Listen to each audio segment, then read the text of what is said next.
Une belle bagarre à présent. Ce mercredi, le Parlement wallon devrait voter une nouvelle taxe sur les antennes GSM. Une taxe qui est très vivement critiquée par les 3 opérateurs. Ils ont d'ailleurs indiqué que cela pourrait avoir un impact sur leur investissement futur en Wallonie. Un chantage qui fait sortir de ses gonds le ministre des Pouvoirs locaux, Paul Furlan. Le reportage du Gango et Aurélie Fougli. Un site d'antenne GSM comme celui-ci sera bientôt taxé 3 000 €.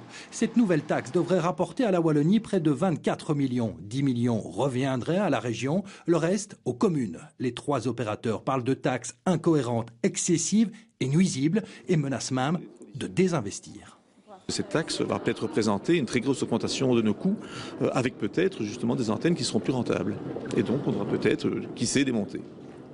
Donc vous pourriez vous désinvestir à cause de cette taxe? La question d'investissement est vraiment essentielle. Si la taxe devient maintenant excessive, il est certain que nos actionnaires vont nous poser les questions. Donc nous devons savoir si oui ou non nous investissons encore des endroits qui ne seront pas rentables. Pour le ministre des Pouvoirs locaux, la taxe ne représente pas grand-chose en comparaison des bénéfices générés et juge ce chantage peu crédible mais totalement inacceptable.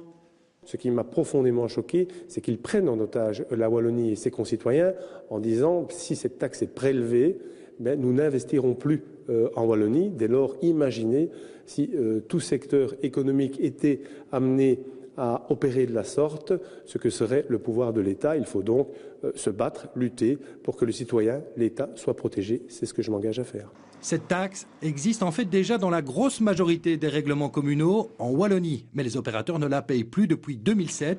Elle fait aussi l'objet d'attaques systématiques devant les tribunaux. Le fait que nous ayons chaque fois gagné devant les tribunaux indique bien que nous étions en droit de ne pas payer. Le décret pourrait donc lui aussi être attaqué, mais le ministre Furlan se dit confiant. Les opérateurs déployer des armées ou des bataillons de juristes pour vaincre nos pauvres petites communes relativement désarmées, je pense que la région wallonne est plus à même de défendre ses intérêts. Bref, on semble se diriger tout droit vers une nouvelle bataille juridique, car même si le ministre se dit ouvert à la discussion, pas question pour lui de faire marche arrière sur cette taxe.